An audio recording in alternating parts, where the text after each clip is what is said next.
आप देख रहे हैं राष्ट्रीय हिंदी न्यूज।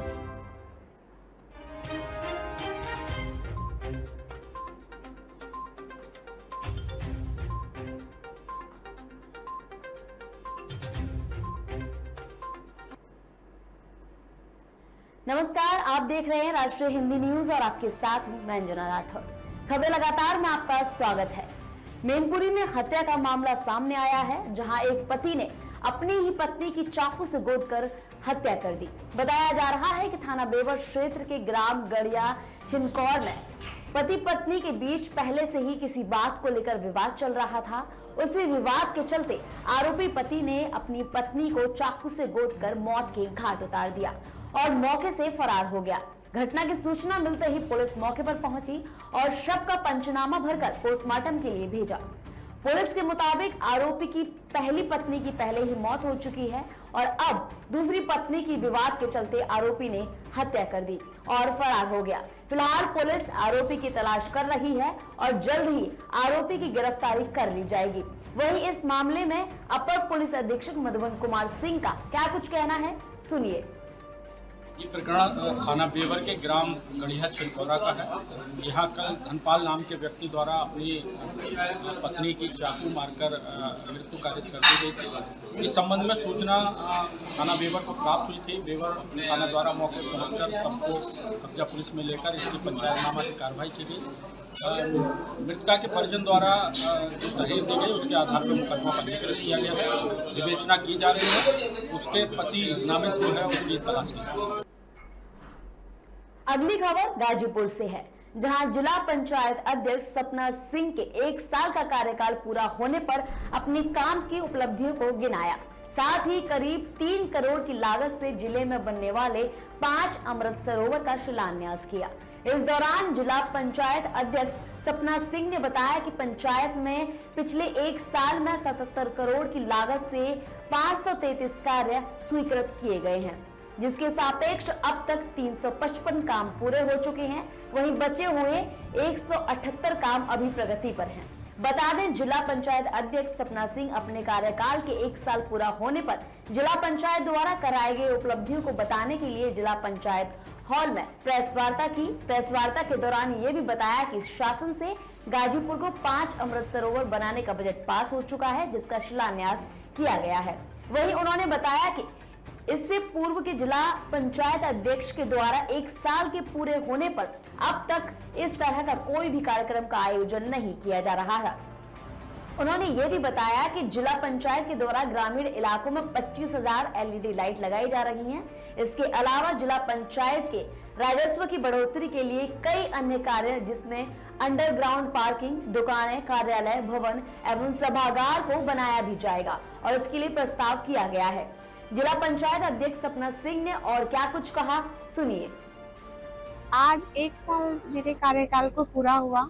जैसा कि आप लोग जानते हैं कि आज से पहले जितने भी जिला पंचायत अध्यक्ष रहे होंगे, अपनी 1 साल के कार्यकाल की सारी प्रतिभूति या जो भी हमने काम किया है, इससे रिलेटेड कोई भी नहीं लाके रखा होगा इस सभा में माननीय सदस्यों के सामने। और मेरा लक्ष्य है विकास करना गाजीपुर का, अपने जनपद का। तो मुझे अपने कार्यकाल का हर एक वर्षगांठ मनाना है और इसी के चलते मैं माननीय सदस्य गणों के सामने अपने सारे कार्य का प्रतिरूप रखती हूँ कि आप भी जाने मैं क्या कर रही हूँ, क्या नहीं कर रही हूँ, ये सबको पता होना चाहिए। आगे बढ़ते हुए बात करेंगे मैनपुरी की, जहां पुलिस लाइन में आयोजित दीक्षांत रिक्रूट परेड का समापन आईजी आगरा के कर कमलों से पुरस्कार वितरण कर किया गया है। बता दें आपको, मैनपुरी के रिजर्व पुलिस प्रांगण में रिक्रूट परेड का आयोजन किया गया है। कार्यक्रम के समापन के दौरान आईजी आगरा जोन नचिकेता झा पहुंचे, जहां चयनित 185 आरटीसी रिक्रूटों को दीक्षांत समारोह के अवसर पर प्रशस्ति पत्र और प्रतीक चिन्ह देकर सभी रिक्रूटों को कानून व्यवस्था को सुदृढ़ बनाए रखने के लिए दिशा निर्देश दिए गए। साथ ही जीवन में हमेशा सच्चाई और ईमानदारी की राह पर चलने और हमेशा अपने कर्तव्यों के प्रति निष्ठावान रहने की बात कही गई। वहीं इस मौके पर पुलिस अधीक्षक कमलेश दीक्षांत ने भी अपने वक्तव्य में कहा कि जीवन में संघर्ष ही इंसान को आगे लाता है और हार हमेशा इंसान के पीछे उनको लेके जाती है। इसीलिए कर्म करना है, लेकिन फल की इच्छा नहीं करनी है। आगे कहा कि हमेशा कानून व्यवस्था को सुदृढ़ बनाए रखना है। सुनिए।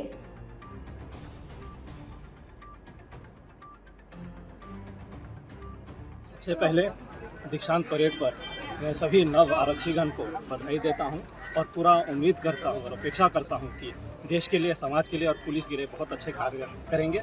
और इसमें इस अवसर पर भी मैं पुलिस अधीक्षक मैनपुरी साहब को भी बधाई देता हूं। एक बहुत ही उत्कृष्ट स्तर के परेड आपके द्वारा आयोजित की गई और प्रतिसार निरीक्षक और अन्य अधिकारीगण को भी मैं बधाई देता हूं।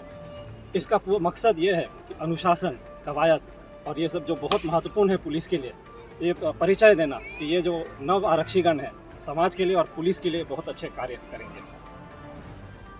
आगे बढ़ते हुए बात करेंगे गाजीपुर की। गाजीपुर में सांसद अफजाल अंसारी ने जनपद वासियों को प्रधानमंत्री सड़क योजना के अंतर्गत 11 करोड़ 31 लाख रुपए से निर्मित 16 किलोमीटर सड़कों का लोकार्पण कर तोहफा दिया। जिले में प्रधानमंत्री सड़क योजना के अंतर्गत 190 करोड़ रुपए से सड़क बनाने का लक्ष्य है। बता दें कि मंगलवार को जमानिया विधानसभा क्षेत्र में गाजीपुर सांसद अफजाल अंसारी ने 3 सड़कों का उद्घाटन किया। इस दौरान मीडिया से बातचीत करते हुए सांसद अफजाल अंसारी ने कहा कि गाजीपुर लोकसभा क्षेत्र में प्रधानमंत्री ग्रामीण सड़क योजना के तहत करीब 250 किलोमीटर की सड़कों का निर्माण कार्य चल रहा है, जिनमें से करीब 10 सड़कों का काम पूरा हो चुका है और अन्य सड़कों का काम जल्द पूरा होने वाला है। इन सड़कों की कुल लागत करीब 190 करोड़ है। इस दौरान सांसद ने केंद्र सरकार पर निशाना साधते हुए कहा कि सांसद निधि को कम कर दिया गया है और कोरोना काल के समय सांसदों को निधि नहीं दी गई, जिसके कारण हमें जनहित के कार्य करने में परेशानियों का सामना करना पड़ रहा है। जन जन की परेशानियों को दूर करने के लिए और गांव को शहर और हाईवे से जोड़ने के लिए हमने एक योजना बनाई है। हमने सरकार के नियम का पालन करते हुए लोकसभा क्षेत्र को प्रधानमंत्री ग्रामीण सड़क योजना के तहत लाभ देने का प्रण लिया था और आज वो प्रण आप सबके सामने जमीन पर दिख रहा है। सांसद अफजल अंसारी ने गाजीपुर के पूर्व सांसद और पूर्व केंद्रीय मंत्री मनोज सिन्हा के ऊपर निशान साधते हुए कहा कि उन्होंने अपने आप को विकास पुरुष घोषित किया था, लेकिन विकास पुरुष के 5 साल के कार्यकाल में 100 किलोमीटर भी सड़क प्रधानमंत्री ग्रामीण सड़क योजना के तहत नहीं बना पाई। पीएमजीएसवाई योजना के अंतर्गत गाजीपुर में 2019 के बाद जो सड़कें इसमें चयन की गई, प्रस्तावित की गई, अनुमोदित हुई, स्वीकृत हुई और बजट आवंटित हुआ, उनमें हमारे लोकसभा क्षेत्र में 10 सड़कों का कार्य पूरा हो चुका है। उन्हीं 10 सड़कों में से 3 सड़कों का जो कार्य पूर्ण हो चुका था, उसका आज लोकार्पण का एक कार्यक्रम था। माननीय ओम प्रकाश जी, पूर्व मंत्री जी, जो क्षेत्रीय विधायक कहते थे, इस कार्यक्रम समारोह की अध्यक्षता कर रहे थे और पीडब्ल्यूडी जो कार्यदायी संस्था है जिसके माध्यम से ये सड़कें बनाई गई। आगे बढ़ते हुए बात करेंगे महाराष्ट्र की। महाराष्ट्र में आसमानी आफत कहर बनकर टूटी है। बारिश के आगे हर कोई बेबस और लाचार नजर आ रहा है।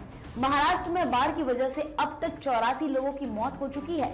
इस बीच भारतीय मौसम विज्ञान विभाग ने महाराष्ट्र के 6 जिलों में रेड अलर्ट जारी किया है। नासिक और नागपुर में सबसे ज्यादा बर्बादी और तबाही देखने को मिल रही है। नदियां उफान पर हैं। नदी किनारे बने घर और मंदिर सब कुछ डूब गए हैं। तो वहीं नागपुर में सैलाब में एक कार डूब गई।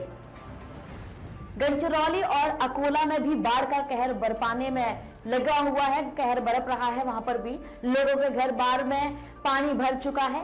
गढ़चिरौली में बाढ़ के हालात पर मुख्यमंत्री एकनाथ शिंदे की नजर बनी हुई है और उन्होंने लोगों को हर संभव मदद का भरोसा दिया है। दूसरी तरफ अकोला में भी नदियों के उफान की वजह से तटीय इलाकों में बाढ़ के हालात बन गए हैं।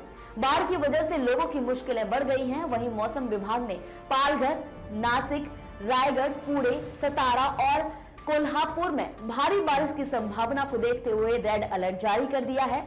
ऐसे में महाराष्ट्र के इन जिलों में बारिश कहर बरपा सकती है। फिलहाल प्रशासन को अलर्ट रहने का निर्देश दिया गया है। पिछले कुछ दिनों में भारी बारिश के कारण नासिक शहर में मंगलवार को स्कूल और कॉलेज बंद रहे।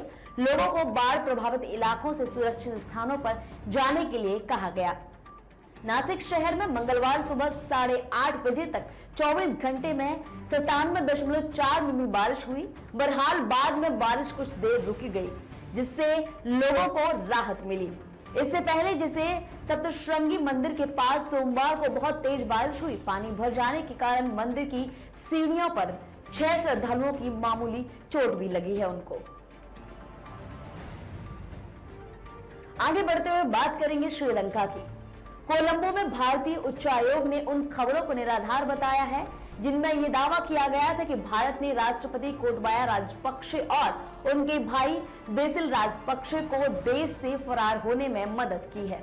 उच्चायोग ने कहा कि भारत श्रीलंका के लोगों का समर्थन करना जारी रखेगा। बता दें, राष्ट्रपति राजपक्षे श्रीलंका से फरार होकर मालदीव पहुंच गए हैं। श्रीलंका के प्रधानमंत्री कार्यालय ने भी इस बात की पुष्टि कर दी है कि राष्ट्रपति ने देश छोड़ दिया है। भारतीय उच्चायोग ने बुधवार को ट्वीट किया। उच्चायोग ने स्पष्ट रूप से निराधार और काल्पनिक मीडिया रिपोर्टों का खंडन करते हुए कहा कि भारत ने श्रीलंका से गोटाबाया राजपक्षे और बेसिल राजपक्षे की हालिया रिपोर्ट की गई यात्रा को आसान बनाया। ये दोहराया जा रहा है कि भारत श्रीलंका के लोगों का समर्थन करना जारी रखेगा, क्योंकि वे लोकतांत्रिक साधनों और मूल्य स्थापित लोकतांत्रिक संस्थानों और संवैधानिक ढांचे के माध्यम से समृद्धि और प्रगति के लिए अपनी आकांक्षाओं को साकार करना चाहते हैं। बता दें, राष्ट्रपति गोटाबाया राजपक्षे बुधवार तड़के देश छोड़कर भाग गए हैं। समाचार एजेंसी के अनुसार प्रेस ने इमिग्रेशन अधिकारी के हवाले से बताया कि राष्ट्रपति और उनकी पत्नी और 2 सुरक्षाकर्मी श्रीलंका वायुसेना के विमान में सवार होकर मालदीव की राजधानी माले निकल गए हैं। मुंबई वासियों का आज फिर महंगाई का झटका लगा है उनको। दरअसल महानगर में कंप्रेस्ड नेचुरल गैस और पाइप नेचुरल गैस की खुदरा कीमत मंगलवार की आधी रात से बढ़ गई है। महाराष्ट्र स्थित महानगर गैस ने मंगलवार को शहर में सीएनजी की कीमत में 4 रुपए प्रति किलोग्राम और पीएनजी की कीमत में 3 रुपए प्रति एससीएम बढ़ा दिया है। गौरतलब है कि सीएनजी और पीएनजी की कीमतों में बढ़ोतरी का कारण उच्च लागत और रुपए में गिरावट है। बता दें कि महानगर गैस लिमिटेड ने बयान जारी कर कहा है कि घरेलू गैस की कीमतों में बढ़ोतरी होने से एमजीए की उत्पादन लागत में भी इजाफा हुआ है। इस कारण सीएनजी और पीएनजी की कीमतें बढ़ाने का फैसला लिया गया है। गौरतलब है कि हाल ही में घरेलू रसोई गैस सिलेंडर भी महंगा कर दिया गया है। प्रति सिलेंडर पर 50 रुपए की बढ़ोतरी की गई थी, जिसके बाद मुंबई में रसोई गैस सिलेंडर की कीमत 1053 रुपए हो गई है। अब सीएनजी और पीएनजी के दाम बढ़कर आम आदमी को फिर महंगाई का करंट दिया गया है। बता दें कि इससे पहले मुंबई में 29 अप्रैल को सीएनजी की कीमत में 4 रुपए की बढ़ोतरी की गई थी। आगे बढ़ते हुए बात करेंगे आगे महाराष्ट्र के पूर्व सीएम उद्धव ठाकरे ने राष्ट्रपति चुनाव में एनडीए उम्मीदवार द्रौपदी मुर्मू को समर्थन देने का ऐलान किया है, जिसके बाद महाविकासी आघाड़ी में दरार पड़ती दिखाई दे रही है। शिवसेना प्रमुख की ओर से लिए गए इस निर्णय पर राष्ट्रवादी कांग्रेस और कांग्रेस ने सवाल उठाए हैं। पूर्व मंत्री बालासाहेब थोराट ने फैसला कर हैरानी जताई है। उन्होंने कहा कि शिवसेना प्रमुख ने यह फैसला लेते वक्त कोई विचार विमर्श नहीं किया है। उद्धव ठाकरे की द्रौपदी मुर्मू को समर्थन देने के इस ऐलान के महाविकास आघाड़ी में खलबली मच गई है। एनडीए के बाकी दोनों साथी यानी कांग्रेस और एनसीपी विपक्ष के राष्ट्रपति उम्मीदवार यशवंत सिन्हा का समर्थन कर रही है। शिवसेना के फैसले पर कांग्रेस ने सवाल उठाते हुए कहा है कि राष्ट्रपति चुनाव में शिवसेना को एनडीए उम्मीदवार के साथ आना ही पड़ा है। अब इसे सांसदों का दबाव या पार्टी टूटने का डर कह सकते हैं। महाराष्ट्र कांग्रेस नेता बालासाहेब थोराट ने ट्वीट कर कहा कि संविधान और लोकतंत्र का समर्थन करने वाला हर कोई राष्ट्रपति पद के लिए यशवंत सिन्हा का समर्थन कर रहा है। हमें नहीं पता कि शिवसेना द्रौपदी मुर्मू का समर्थन क्यों कर रही है। शिवसेना एमवीए का हिस्सा है, लेकिन उसने हमसे इस पर कोई विचार विमर्श नहीं किया है। फिलहाल के लिए खबरों में इतना ही। देखते रहिए राष्ट्रीय हिंदी न्यूज। जय हिंद।